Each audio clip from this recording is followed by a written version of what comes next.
Let's talk about the crazy world of money in football. For what felt like forever, UEFA tried to get a handle on club spending with something called financial fair play, or FFP. But here's the billion-dollar question.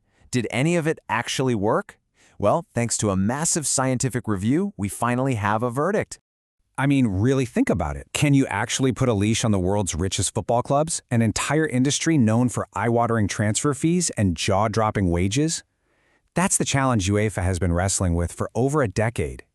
So let's see what the science says. All right, to really get this, we have to go back to the beginning. We need to understand the problem UEFA was trying to solve in the first place. Why do they even need these rules? So before FFP, European football was pretty much the Wild West. The whole game was just win trophies and worry about the cost later, or, never.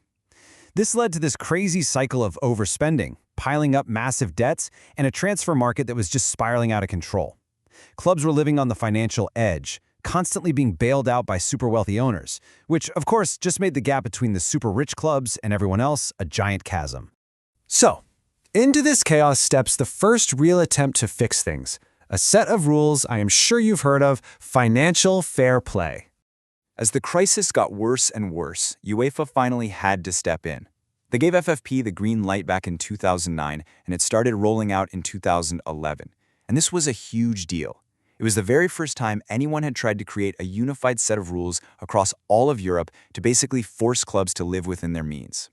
At its core, FFP was built on two really simple ideas. First, you had the break-even rule. You can just think of this like your own personal budget.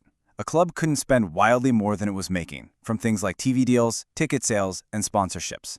Simple enough, right? The second pillar was the no overdue debt rule. This one is even more straightforward. Pay your bills. You can't owe a bunch of money to other clubs for players you bought, or, to your own employees. Okay, so FFP was in place for over a decade. That brings us to the big one. Did it actually do the job? Well, researchers finally decided to get a definitive answer. And that answer comes from what's known as a meta-analysis. Now, this isn't just one study. A major paper in the journal Heliyon in 2024 took a look at 22 different scientific articles covering 52 different financial metrics. It's basically a study of studies, which makes its findings incredibly robust. And here it is, the core finding from that massive analysis. It's a tale of two halves, really. On one hand, FFP did improve club profitability. The year-to-year books looked better. But, and this is absolutely the key, it did next to nothing for their solvency. That's their actual long-term financial stability. So what does that even mean? How is that even possible? How can a club be more profitable but not actually be any healthier? Well, this quote from the research paper spills the beans. It turns out, to meet the break-even rule, clubs didn't really slash their giant wage bills or control costs. No, they just found a loophole. They sold players at the end of the season for a quick injection of cash to make the numbers work. And this slide just nails that crucial difference. Profitability, that's just a short-term snapshot. It's like your annual income statement. But solvency, that's the big picture. It's your total net worth, your ability to pay off all your debts if you had to. So FFP improved the yearly report card, but it didn't really change the fundamental health of the business. It was basically treating the symptom, not the disease. So because the results from FFP were so mixed, UEFA went back to the drawing board. And in 2022, they came out with a brand new set of rules, specifically designed to fix the flaws of the old system. The new system is called Financial Sustainability Regulations, or FSR, and it's a completely different way of thinking.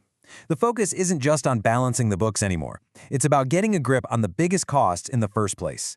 And the heart and soul of these new rules is something called the squad cost rule. This is the real game changer.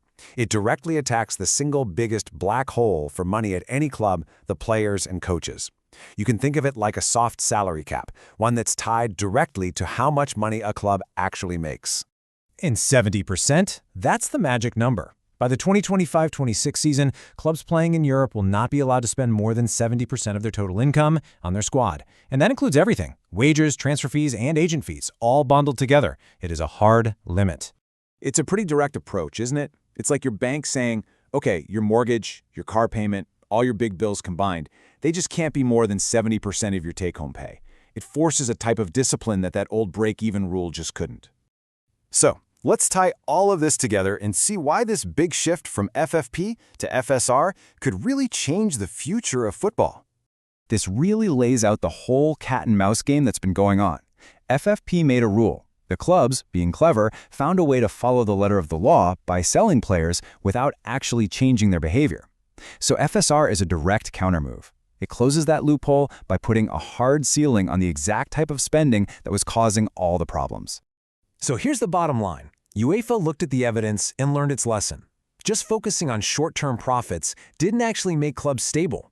These new rules are a direct attempt to force them to build healthier financial foundations that will last. And that leaves us with the big question for the next era of European football. This new 70% rule is the most aggressive attempt yet to control spending. So will it finally lead to an age of actual financial sustainability? Or will the richest, most creative clubs just find a new set of rules to bend? The game off the pitch, as always, continues.